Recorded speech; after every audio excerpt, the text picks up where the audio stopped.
very inexplicable in this variation of our feelings, but it is what we have experience of with regard to all our passions and sentiments. Sect. Weak conclusion of this book. Thus upon the whole I am hopeful that nothing is wanting to an accurate proof of this system of ethics. We are certain that sympathy is a very powerful principle in human nature. We are also certain that it has a great influence on our sense of beauty. When we regard external objects, as well as when we judge of morals, we find that it has force sufficient to give us the strongest sentiments of approbation.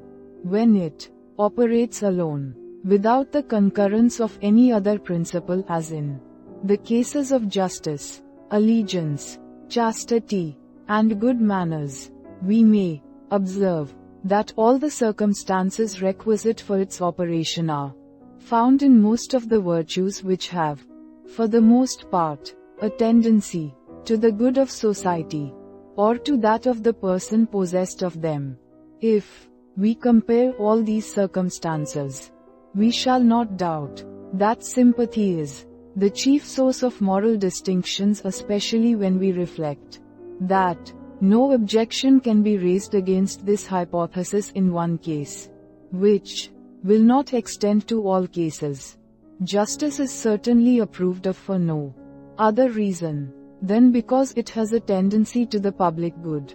And public good is indifferent to us, except so far as sympathy interests us in it. We may presume the like with regard to all the other virtues, which have a like tendency to the public good. They must derive all their merit from our sympathy with those who reap any advantage from them, as the virtues which have a tendency to the good of the person possessed of them derive their merit from our sympathy with him. Most people will readily allow that the useful qualities of the mind are virtuous because of their utility. This way of thinking is so natural and occurs on so many occasions that few will make any scruple of admitting it. Now, this being once admitted, the force of sympathy must necessarily be acknowledged. Virtue is considered as means to an end. Means to an end are only valued so far as the end is valued. But the happiness of strangers affects us by sympathy alone.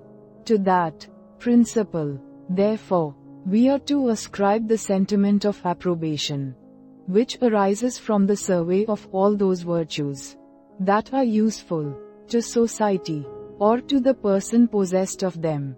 These form the most considerable part of morality.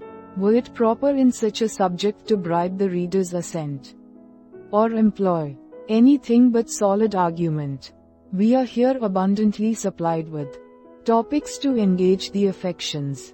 All lovers of virtue, and such we all are in speculation, however we may degenerate in practice, must certainly be pleased to see moral distinctions derived from so noble a source, which gives us a just notion both of the generosity and capacity of human nature.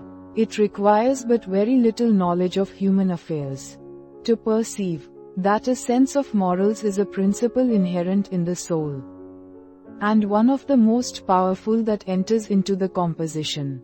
But this sense must certainly acquire new force. When reflecting on itself, it approves of those principles from whence it is derived, and finds nothing but what is great and good in its rise and origin. Those who resolve the sense of morals into original instincts of the human mind may defend the cause of virtue with sufficient authority, but want the advantage which those possess who account for that sense by an extensive sympathy with mankind. According to their system, not only virtue must be approved of, but also the sense of virtue, and not only that sense, but also the principles from whence it is derived, so that nothing is presented on any side but what is laudable and good. This observation may be extended to justice and the other virtues of that kind. Though justice be artificial, the sense of its morality is natural.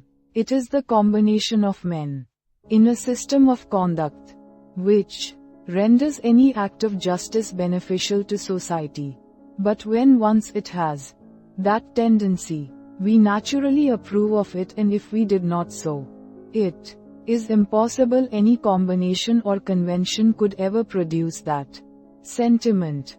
Most of the inventions of men are subject to change. They depend upon humor and caprice. They have a vogue for a time, and then sink into oblivion.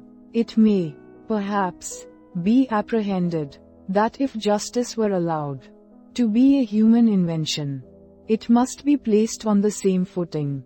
But cases are widely different. The interest on which justice is founded is the greatest imaginable, and extends to all times and places. It cannot possibly be served by any other invention. It is obvious, and discovers itself on the very first formation of society. All these causes render the rules of justice steadfast and immutable, at least as immutable as human nature. And if they were founded on original instincts, could they have any greater stability? The same system may help us to form a just notion of the happiness, as well as of the dignity of virtue, and may interest every principle of our nature in the embracing and cherishing that noble quality.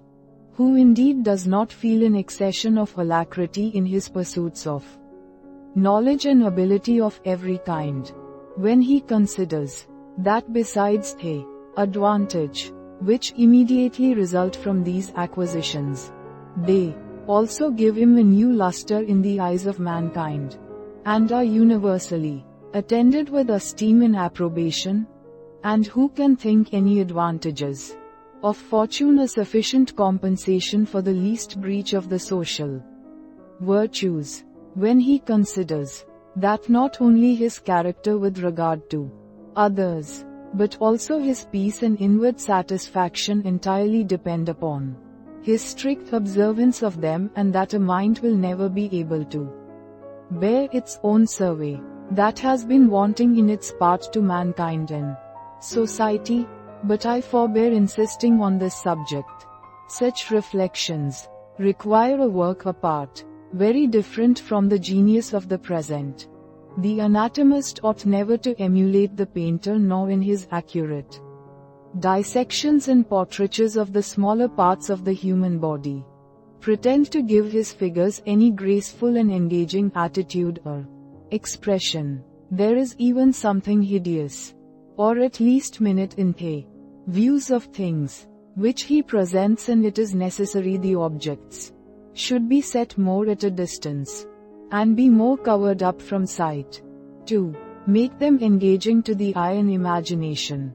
An anatomist, however, is admirably fitted to give advice to a painter, and it is even impracticable to excel in the latter art without the assistance of the former. We must have an exact knowledge of the parts, their situation and connection, before we can design with any elegance or correctness. And thus the most abstract speculations concerning human nature, however cold and unentertaining, become subservient to practical morality, and may render this latter science more correct in its precepts, and more persuasive in its exhortations.